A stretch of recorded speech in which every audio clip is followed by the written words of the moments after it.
Olá, povo de Deus, aqui quem fala é o Leandro Franco e hoje nós vamos falar sobre o verdadeiro inimigo do casamento. Mas antes de entrarmos na meditação, nós vamos ler o texto bíblico. Eu vou pedir para você, se você puder, claro, abra a sua Bíblia em Gênesis, capítulo 2. A gente vai fazer algumas leituras do capítulo 2 e do capítulo 3, tá bom? Então, vou fazer no capítulo 2, versículo 15, diz assim a palavra do Senhor. O Senhor Deus colocou o homem no jardim do Éden para cultivá-lo e tomar conta dele. Mas o Senhor Deus lhe ordenou, coma à vontade dos frutos de todas as árvores do jardim, exceto da árvore do conhecimento do bem e do mal. Se você comer desse fruto, com certeza morrerá. E o Senhor Deus disse: Não é bom que o homem esteja sozinho. Farei alguém que o ajude e o complete. Versículo 20. Dê um nome a todos os animais domésticos e a todas as aves do céu e a todos os animais selvagens. Esse aqui é o homem fazendo o seu trabalho, cuidando do jardim, de toda a criação de Deus, e ele nomeando todos os animais. O homem, porém, continuou sem alguém que o ajudasse e o completasse. E finalmente, Deus fez, a Eva. Eva foi feita da costela de Adão, Finalmente o homem exclamou: Esta é osso dos meus ossos, e carne da minha carne. Será chamada mulher, porque foi tirada do homem. Por isso o homem deixa o pai e a mãe e se une à sua mulher, e os dois se tornam uma só. Aqui, irmãos, é algo bem interessante. O casamento, ele foi feito antes da queda. Então é um matrimônio, muito bom. Tão bom que quando o homem foi criado perfeito, sem defeito nenhum, completo em si mesmo, Deus olhou e falou: opa, embora completo e perfeito, sem nenhum tipo de pecado, ainda lhe falta alguma coisa. Interessante, no capítulo 2, no versículo 20, vai falar, não é bom que o homem fique sozinho. Farei alguém para ajudá-lo e completá-lo. O homem, por si só, ele precisa de uma companheira. E aqui eu quero abrir um parênteses, Não estou dizendo que o homem que é solteiro ou que é viúvo, não é feliz. Mas se ele não estiver com um relacionamento com Cristo, a solidão sempre vai bater. E a tristeza de não ter um companheiro, de não ter uma pessoa ao seu lado, é muito grande. Porque o Deus criou o homem para estar junto com a mulher e a mulher para estar junto com o homem. Mas nós vemos homens e mulheres consagrando a sua vida para o trabalho de Deus, e muitas vezes não somente para o trabalho de Deus, mas também para ajudar dentro do seu lar. Fechando aqui o parêntese, a base é que o homem foi feito, a mulher foi feita para o homem e o homem foi feito para a mulher, para que ambos se tornassem uma só carne nessa união. Então Adão tinha um trabalho de cuidar do jardim, a Eva foi criada para auxiliá-lo nesse trabalho, para que ambos se tornassem uma só pessoa, uma só mente, um só coração, E eu penso que é maravilhoso esse casamento no Éden, sem nenhum tipo de briga, sem nenhum tipo de pecado, Como que era belo, Adão trabalhando, Eva trabalhando, os dois se amando e só felicidade. Só que o verdadeiro inimigo do casamento adentrou o jardim do Éden. E esse verdadeiro inimigo foi o pecado.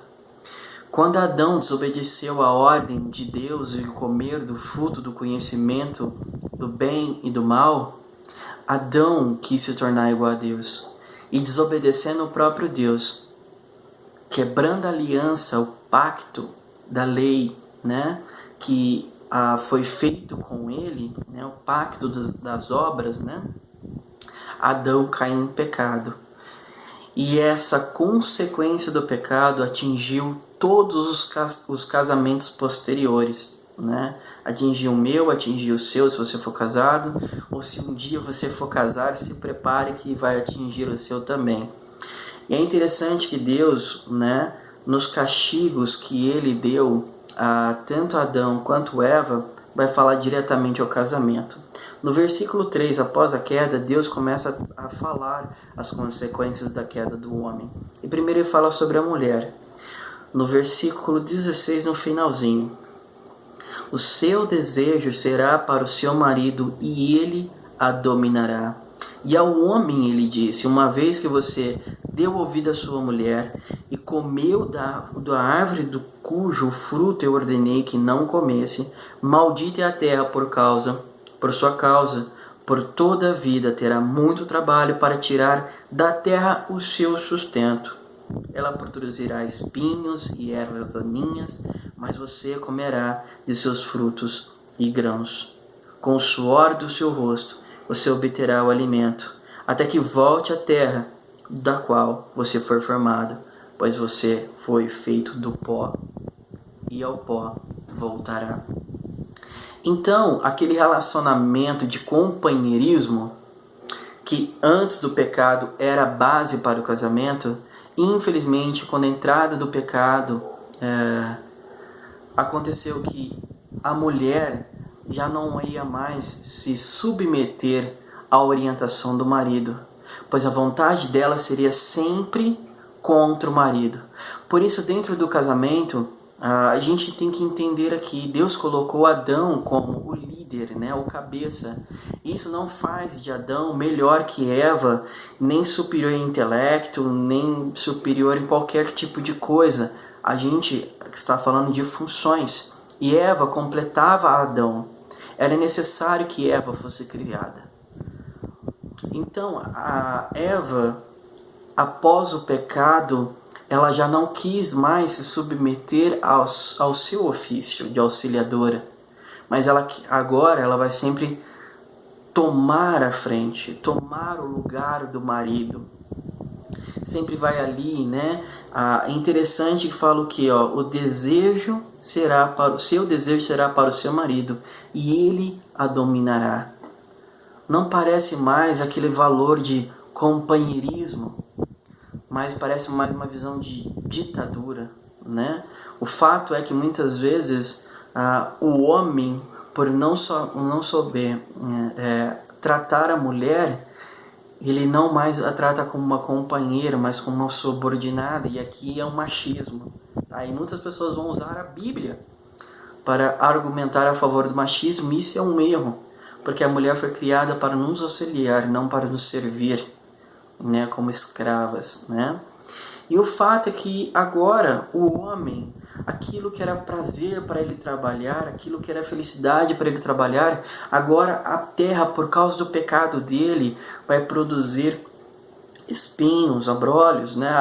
Romanos vai falar que toda a criação geme por causa do pecado.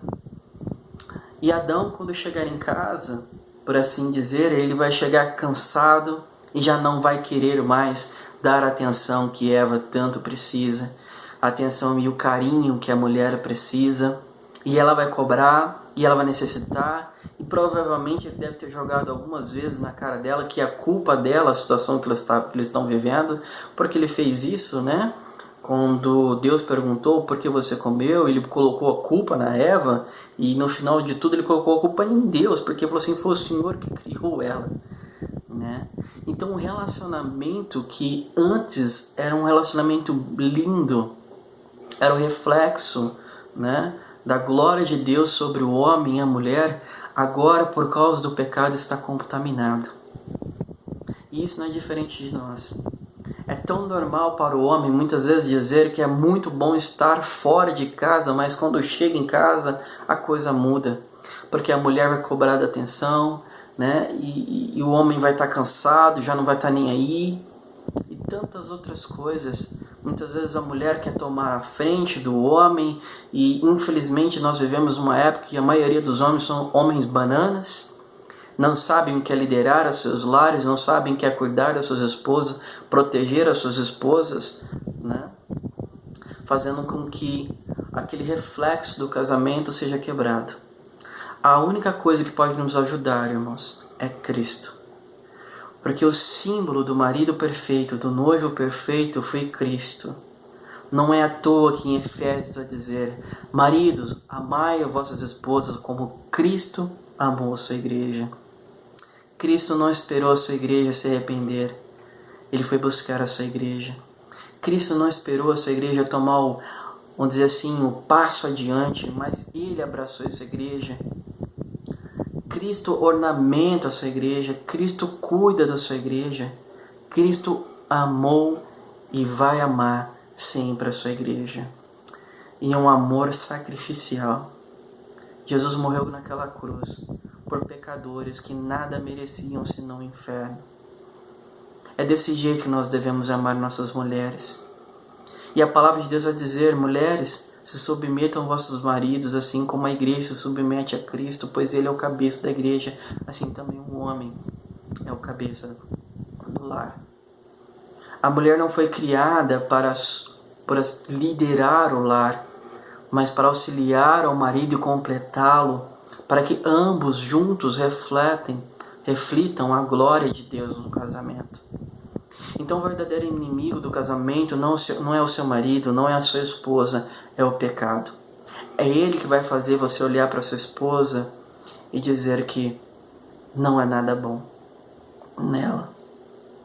Então se você quer melhorar o seu casamento, olhe para a cruz e veja o quanto você é pecador e quanto você precisou de Cristo para ser salvo. E olhe para você, no seu casamento, o quanto Deus tem te abençoado.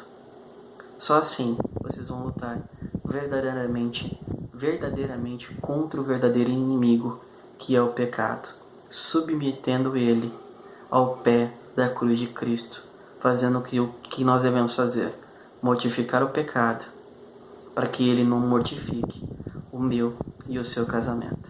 Então é isso que eu queria falar com vocês hoje, sobre o verdadeiro inimigo do casamento, que é o pecado. Deus abençoe e até a próxima. Tchau, tchau.